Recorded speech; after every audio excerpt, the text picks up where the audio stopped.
Il n'y a pas de petites économies en matière d'énergie.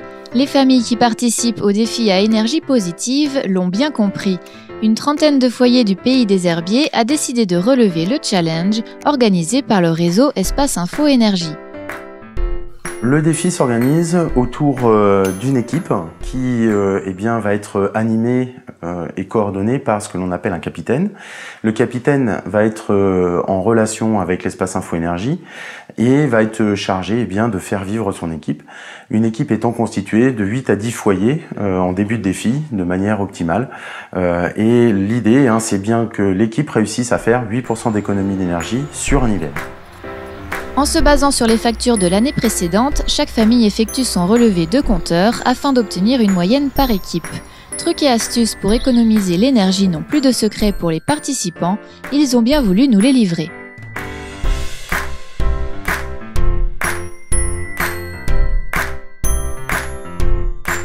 L'éco-geste de notre famille est tout simplement d'ouvrir le lave-vaisselle avant la fin du cycle.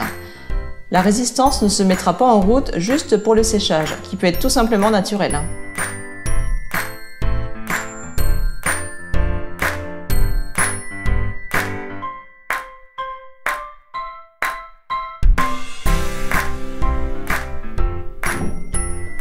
Comme cette pièce sert très peu dans la maison, je ferme la porte pour éviter d'avoir à chauffer inutilement ce volume.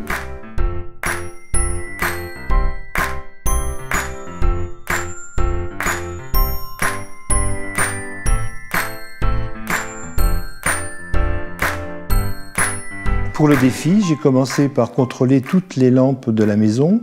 Cette petite lampe utilisait une ampoule de 40 watts que j'ai remplacée par une ampoule basse consommation de 8 watts.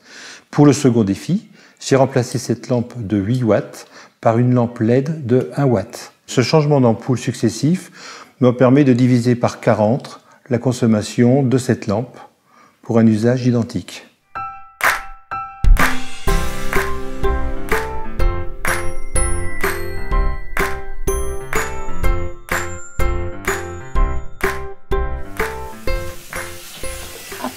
On ferme toujours le robinet sur l'eau froide, parce qu'on a remarqué que la plupart du temps, on n'a besoin que de l'eau froide, donc ça nous évite de dépenser de l'eau chaude pour rien.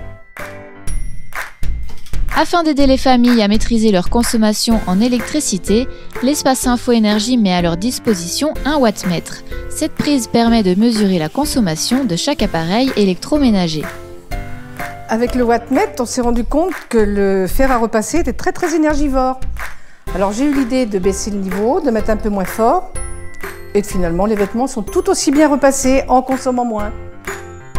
Pensez également à débrancher le petit électroménager qui consomme même en veille. En baissant le thermostat d'1 ou 2 degrés, vous ferez des économies sur le long terme tout en gardant votre confort de vie.